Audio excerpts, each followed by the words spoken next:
once I participated in a competition for adults.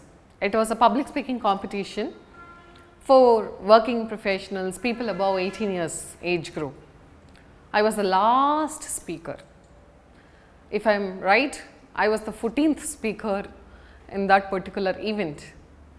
Imagine the plight of the audience who had to listen for 13 people, and then finally, in fact, they couldn't run out.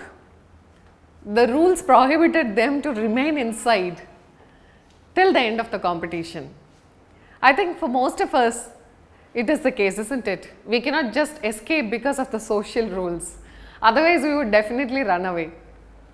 How do you make an effective, at the same time, a speech which the audience would love to listen, even if it is the last speech?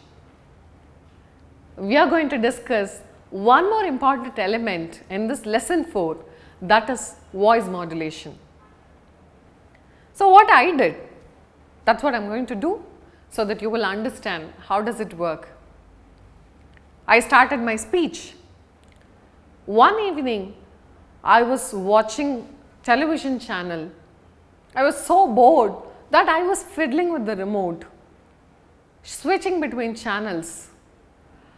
I really couldn't find anything interesting, and there came this advertisement. I was curiously watching. Yes, it was about conjuring. My God, all the students who were listening to me, they got a heart attack that moment when I shouted like this, when I cried on top of my voice. I hope now you get the idea of what voice modulation is all about. So, in this lesson, we are going to deal with all the important techniques that will allow you to use your voice effectively. There are 4 P's in voice modulation. If you get all these 4 P's right, you will be able to create an impactful speech. Of course, people remembered my speech, but also my cry. The 4 P's are: first is the pace in which you deliver the whole speech. Second is the pitch. How is the stress of the language? The third is the power. Are you able to reach everybody in the room? Whether it is an audience of 50 or 500 or 5,000, doesn't matter. Are you able to reach each one of them through the power of your voice? And finally, the pause. We are going to see one after the other now. First, let's look at the pace. The pace is the speed in which you deliver your speech. Normally, we all have our own pace. When you share with your colleague, when you talk to your parents, when you discuss with your family, you have your own pace in which you present your ideas. In an informal setup, it's fine because at least you have an opportunity to clarify things with others. But if it is one-way communication where you are a speaker and everybody else listens, then this pace plays a very important role. You need to ensure that the pace in which you present the whole idea should be easy for people to follow. If you are too slow, it becomes so boring. If you are too fast, it becomes difficult to follow you. So, you need to balance the pace according to the audience.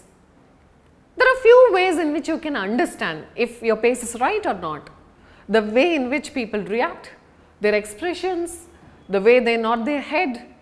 When you get these cues from the audience, it will be easy for you to maintain your pace. When you know, okay, this is the pace that works for my audience, you can manage that till the end of the speech. Sometimes we need to adjust it according to the situation which we use in the speech. The second is about pitch. The stress of the language. Unless and until you give the surprise element at different places, It's going to be monotonous. You might have watched a lot of news readers. When I was a child, I hated watching news channels.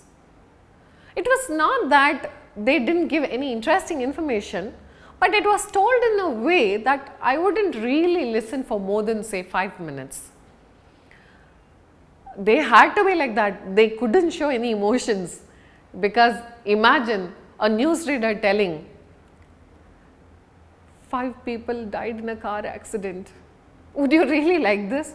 No, right? They have to keep it neutral. But as a speaker, you shouldn't be neutral. You should use your pitch to the fullest to make the mark. How do we do this? All you need to do is to find the places, the ups and downs in your speech, so that you can raise your voice and lower your voice. Normally, when it comes to excitement, when it comes to something new, when it comes to sharing something which is innovative, all these situations we would be high in energy. So we raise our voice. And when we talk about something serious, when we talk about a problem, when we talk about something which is not comfortable, our voice would automatically go down. These kind of things comes over a bit of practice. So when you practice your speech, try to find these elements, practice your voice, practice your pitch accordingly, so that you will be able to bring in the best. And the third part is the power. Most of the times you would have some equipment to help you. You would be using a speaker, you would be using a mic. So you should be able to reach all the audience. But there are certain words which has to be told in a powerful way. Let's say you are talking about an inspirational story. You are talking about someone who has achieved greater results from being a humble person. So when you tell such stories, at the end you need to really motivate your audience, and that can only happen when you tell it in a powerful way. Say you talk about how Dhyan Chand became a glorious person because he got the World Cup for us in hockey, when nobody thought that India would win hockey. When you end, you have to end in a powerful way. Your voice has to convey that power, so that people who listen to your speech are inspired and they feel like they have to go play hockey. That's the power of your voice. The last is the pause. There are two different types of pauses. One is given to stress your message, and one is given to give a break, then move on to the next idea. Say when you talk about too many information, when you share a lot of ideas, when you move from one idea to the other, you would give a break in between. Let's again go back to our topics. Say I talk about fitness. So first I talk about the mental fitness. Then the second idea is to take care of the physical fitness. When I move from mental fitness to physical fitness, I would give a short pause, say for about 5 to 10 seconds, then go with the second idea, for the audience to process the first message that I had shared. This gap is essential so that people will be able to absorb all the information that you have shared and process it, store it in their memory. How do we do this pauses? The first pause that I told you, the stress pause. Say you have given a very important information. When I was traveling with my mother, she gave me a very important lesson that helped me to become a successful professional in my life. A successful professional. When you give the successful then a pause, then you are stressing on the importance of success. So this is called as the stress pause, where you emphasize on an idea, you give a pause because you want them to understand this is the most important part in your delivery. The second pause is where you give a break, that we have already seen. When you use these 4 P's, when you practice with these 4 P's for your speeches, for your presentations, you will be able to make it very interesting for your audience. You wouldn't be discouraged by their yawns, by their drowsy look. Even if you were the last speaker, you will still be able to ensure that they listen to the last word that you say. Now, we are going to do 2 exercises. One is to ensure that you can have that pitch, varied pitch, you can practice that varied pitch before starting a speech. So, what I would recommend you to do is to follow after me. We are going to count numbers from 1 to 7. Listen to me carefully and please use the same power which I use, same pitch which I use for all these numbers. Let's practice. Whenever you are going to go for a speech which needs a lot of voice modulation, maybe you can do it once or twice so that it will give you the energy when you face the audience. 1, 2, 3, 4, 5, 6, 7. You start from 1, from a bass voice, and you go to the highest pitch when you say 7. Do it in the reverse way. 7, 6, 5, 4, 3, 2, 1. Do this in multiple ways. For example, start with 4, then go with 2, then go with 1, again to 7. Like this, when you do it alternatively, it helps you to give a varied pitch when you speak. This is something you can practice at least thrice before going to deliver a speech. The second exercise that I would like to suggest here is to imitate characters.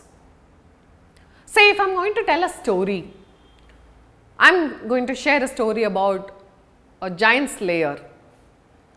There comes a giant who asked Jack, "Why are you in my area?" So, when you talk about the giant, you need to bring the giant voice from your tummy because it is a heavy tone that you have to use. And when you talk like a human there, Jack replies, "I don't care if it is your house or not." So, the giant voice is stronger and Jack's voice is lighter. You need to differentiate between characters. The only way is to try imitating different characters. So, if you have 5 characters in your story, if you have an experience that involves many people, try to have a little difference in their voices. If you have a female character, try to have a feminine voice, a softer voice, and if you have a male character, have a stronger voice. So, your people will understand, your audience will understand that they are 2 different characters. When you share, this is something I usually do with my audience. When I talk about my mom's character is not feminine, she is a very strong woman. So, I generally say, "Don't you have any sense?" This is the kind of voice she uses. So, she is a stronger woman. When people hear this, they understand the character I am talking about is a stronger person. Your voice can also give an idea of what you want to share about the character. Try these exercises, practice so that you will be able to use your voice effectively. Please do share your comments and feedback after trying these exercises. Apply these, try it out, practice with your audience so that you will become an effective speaker with amazing voice modulation. Please do share your videos to info@practills.com or the link to 88258 17030 in WhatsApp to get our opinion on how effectively you used voice modulation. I am sure you will be able to have a great experience when you try some of the tricks and tips that I have shared here. Whatever I have shared here is my own personal experience after delivering hundreds of speeches with different audience sets. Once again, we will meet in lesson 5. Thank you.